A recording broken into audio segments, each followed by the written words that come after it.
അപ്പോൾ ഹേമ കമ്മിറ്റി റിപ്പോർട്ടെന്ന് പറയുന്നത് ഏകപക്ഷീയമാണ്. അത് ജുഡീഷ്യൽ പവർ ഉള്ളതല്ല. അത് ആരോപണം മാത്രമാണ്. അത് മാത്രമല്ല, ആരോപണം ഉന്നയിച്ചവരാരാണെന്നുള്ളത് ഞങ്ങൾക്ക് അറിയണം. കാരണം ചില പ്രധാനമായി നിൽക്കുന്നവരെക്കാൾ അപ്പുറം ഈ സിനിമയിൽ സജീവമല്ലാത്ത ചിലരെ പ്ലാൻ ചെയ്ത് വിട്ട് ഇത് പറയിച്ചതാണ്. കാരണം ഹേമ കമ്മിറ്റി റിപ്പോർട്ട് ട്രിവാൻഡ്രത്ത് കുറച്ച് പേരെ എടുപ്പിക്കുകയും എറണാകുളത്ത് ഭൂരിപക്ഷം ആൾക്കാർ ഹേമ കമ്മിറ്റി റിപ്പോർട്ട് തയ്യാറാക്കിയപ്പോൾ ഇവിടെ വന്ന് ഹേമ കമ്മിറ്റി റിപ്പോർട്ട് തേടിയ സമയത്ത് ഇവിടെ എറണാകുളത്ത് സ്റ്റഡി ചെയ്ത് ഇവരെ വിടുകയാണ്. ഒരു സ്റ്റഡി റൂമിൽ നിന്നും ഹോം ട്യൂഷൻ കൊടുത്ത് വിട്ടിരിക്കുകയാണ്. ഇനി തന്നെ ആക്ഷേപങ്ങൾ പറയണം. അപ്പോൾ നമുക്കറിയാം, ഇപ്പോൾ WCCയുടെ ഭാഗത്തുനിന്നും പ്രധാനപ്പെട്ട ആൾക്കാരും തന്നെ മോശപ്പെട്ട ഒരു അഭിപ്രായം പറഞ്ഞിട്ടില്ല. അതിൽ പ്രധാന നടി പറഞ്ഞു ഇവിടെ ലൈംഗിക പീഡനമില്ല. അപ്പോൾ പറയാം അത് അതിശയിപ്പിച്ചെന്ന്. എന്ത് അതിശയിപ്പിച്ചു? ലൈംഗിക പീഡനം ഇല്ല എന്ന് ഒരാൾ പറഞ്ഞാൽ അതെങ്ങനെ അതിശയിപ്പിക്കുന്നത്? അപ്പോൾ ലൈംഗിക പീഡനം ഉണ്ടെന്ന് പറയണോ? അതാണോ ശരി? സിനിമയെ ഒന്നും ആക്ഷേപിക്കേണ്ട കാര്യമില്ല. ലോകത്തെല്ലാ മേഖലകളിലും പുഴുക്കുത്തുകളുണ്ട്, മോശപ്പെട്ട പ്രവൃത്തിയുണ്ട്. ലോകത്തെല്ലായിടത്തും പോലീസുണ്ട്, കോടതിയുണ്ട്. അതുകൊണ്ട് പ്രവർത്തനങ്ങൾ നടക്കുന്നില്ല അല്ലേ? ഈ കേരളത്തിൽ താലൂക്ക് അടിസ്ഥാനത്തിൽ കോടതിയുണ്ട്. ഒരു നിയമസഭാ മണ്ഡലത്തിൽ തന്നെ 5-6 പോലീസ് സ്റ്റേഷനുണ്ട്. അതുകൊണ്ട് കുറ്റകൃത്യം നടക്കുന്നില്ലേ? ഡോക്ടർമാരുടെ ഇടയിലില്ലേ? ഏറ്റവും കുറ്റകൃത്യം നടക്കാത്ത, ഇങ്ങനെയുള്ള ലൈംഗിക അപവാദം വരാത്ത മേഖല ഏതാണ്? ആത്മീയ മേഖലയാണ്. ഈ ആത്മീയ മേഖലകളില്ലേ? അതുകൊണ്ട് ആത്മീയ മേഖല എല്ലാവരും മോശക്കാരാണോ? സിനിമയെ ഒന്നടങ്കം മോശക്കാരാക്കേണ്ട കാര്യമില്ല. സിനിമയിൽ വന്ന സ്ത്രീകളെല്ലാം നിങ്ങൾ പറഞ്ഞ പോലെ കൊട്ടേഷൻ കൊടുത്തിരിക്കുക. എന്താ ഇൻവേർട്ടർ കോമയിലിട എന്താണ്? സഹകരിക്കുന്നവർ. അതിൻ്റെ അർത്ഥം ഞങ്ങൾക്ക് മനസ്സിലായി. മലയാള സിനിമയിൽ അഭിനയിച്ചല്ല സഹകരിക്കുന്നവരാണ്. അത് ഇവിടുത്തെ സ്ത്രീകളോടുള്ള അപമാനമല്ലേ ഇത് ചെയ്തിരിക്കുന്നത്? പിന്നെ മലയാള സിനിമയിൽ പ്രശ്നമുണ്ടില്ലെന്ന് ആര് പറഞ്ഞു? അങ്ങനെ കാണുമല്ലോ, ചില ഞരമ്പ് രോഗികൾ കാണും മലയാള സിനിമയിൽ. അവർ ചെയ്ത പാപങ്ങളെല്ലാം പേരാൻ ഞങ്ങൾക്ക് സൗകര്യമില്ലല്ലോ. ഇവിടെ എല്ലാം വിദ്യാഭ്യാസമുള്ള തറവാടികളെ വിളിക്കും. നിങ്ങൾ നോക്കിയേ, ഇവിടെ തറവാടികളല്ലേ ഇരിക്കുന്നത്. സിനിമ പ്രൊഡ്യൂസർമാരും തിയേറ്ററുകാരും ഡിസ്ട്രിബ്യൂട്ടേഴ്സും തറവാടികളല്ലേ. ഇതിനകത്ത് ആരാ സാമൂഹിക വിരുദ്ധമുള്ള പറ? ഏതെങ്കിലും പെറ്റിക്കേസിൽ പെട്ടവരിനകത്തുണ്ടോ? ഇല്ലല്ലോ. പിന്നെ മലയാളത്തിലെ സിനിമയിലെ എല്ലാവരും പിന്നെ എന്താ പറഞ്ഞത്? ഞങ്ങളെല്ലാം ഗുണ്ടകളാണ്, മാഫിയാണ്. എന്നാ മാഫിയ? ഇവിടെ ലോൺ അടയ്ക്കാൻ മാസം കരഞ്ഞുകൊണ്ടിരിക്കുമ്പോഴാണ് മാഫിയ. ചുമ്മാ അങ്ങ് അടിച്ചു കയറി ഹൈപ്പിന് വേണ്ടിയിട്ട്. ഇതൊന്നും ശരിയല്ല. പിന്നെ എല്ലാ മേഖലയിലും ഇല്ലേ? പോലീസുകാരുടെ ഇടയിലില്ലേ? ഇപ്പം രാഷ്ട്രീയക്കാർ കുറ്റത്തോട് കുറ്റമാണ്. രാഷ്ട്രീയ മേഖലയിൽ തെറ്റ് ചെയ്യുന്നവരില്ലേ? അതുകൊണ്ട് ആ രാഷ്ട്രീയ മേഖല മൊത്തം മോശക്കാരാണ്. ഒരാൾ ചെയ്യുന്ന തെറ്റിന് മറ്റുള്ളവരെ ഒന്നടങ്കം ഒരു ഇൻഡസ്ട്രിയെ മോശമാക്കേണ്ട കാര്യമില്ല. അത് മോശമാണ്. ഉണ്ട്, തീർച്ചയായിട്ടും സംശയമായിരിക്കുന്നു. തെറ്റുകൾ നടക്കാൻ പാടില്ല. ഒരു സംഘടന എന്തോ ഞങ്ങളല്ല തിരുത്തേണ്ടത്. ആ ആള് വന്ന് ഇത് ആരാണ് തെറ്റ് ചെയ്തത്? 10,000-കണക്കിന് പേര് പ്രവർത്തിക്കുന്നുണ്ട്. അവരോടെല്ലാം സ്വഭാവ സർട്ടിഫിക്കറ്റ് മേടിച്ചിട്ട് പ്രവർത്തിപ്പിക്കാൻ പറ്റുമോ? ഇപ്പം നിങ്ങൾ ഇത്രയും പേര് ഇരിപ്പില്ലേ? നിങ്ങളിൽ ഏതൊക്കെ സ്വഭാവക്കാർ ഞങ്ങളെങ്ങനെ അറിയുന്നത്? ചാനൽ റൂമുകളിലില്ലേ പ്രശ്നങ്ങളുണ്ടായിട്ടില്ലേ? ഇതൊക്കെ ഉണ്ടാവും. മനുഷ്യരല്ലേ? എല്ലാ മനുഷ്യരും നല്ലവരായിരുന്നെങ്കിൽ ഈ ലോകത്ത് കോടതി വേണ്ടായിരുന്നല്ലോ. എല്ലാ മനുഷ്യരും നല്ലവരായിരുന്നെങ്കിൽ ഈ ലോകത്ത് പോലീസ് വേണ്ടായിരുന്നല്ലോ. ഇവിടെ തെറ്റുകളും കുറ്റങ്ങളും എല്ലാ മനുഷ്യർക്കും ഉണ്ട്. മനുഷ്യരൊന്നും പൂർണ്ണരല്ലല്ലോ. അതുകൊണ്ട് 10,000-കണക്കിന് പേർ പ്രവർത്തിക്കുന്ന ഒരു മേഖല സിനിമ. അതിൽ വരുന്നവരെല്ലാം സ്വഭാവ സർട്ടിഫിക്കറ്റ് ആയിട്ട് വരണം.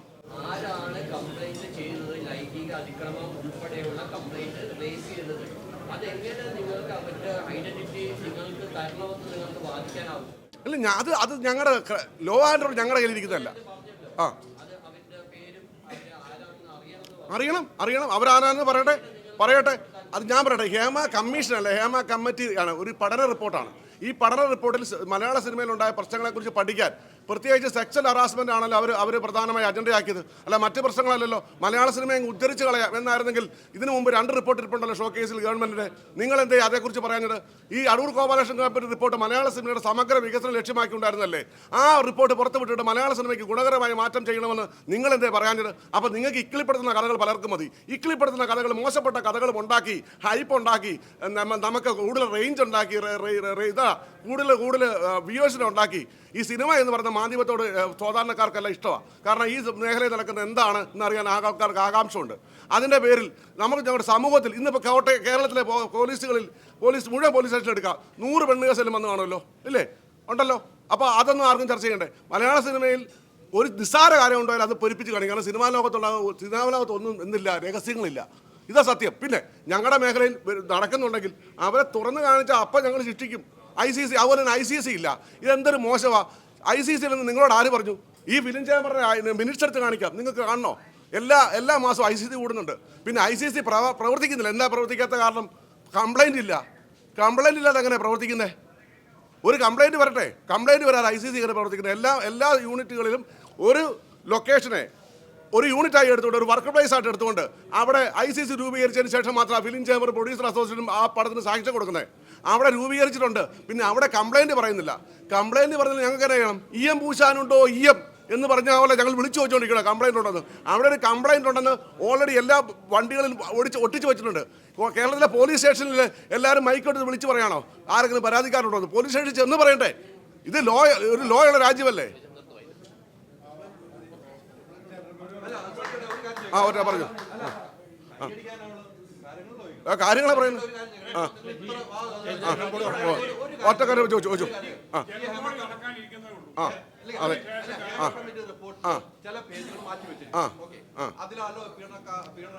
അതറിയില്ല, ഞങ്ങൾക്ക് അറിയില്ല.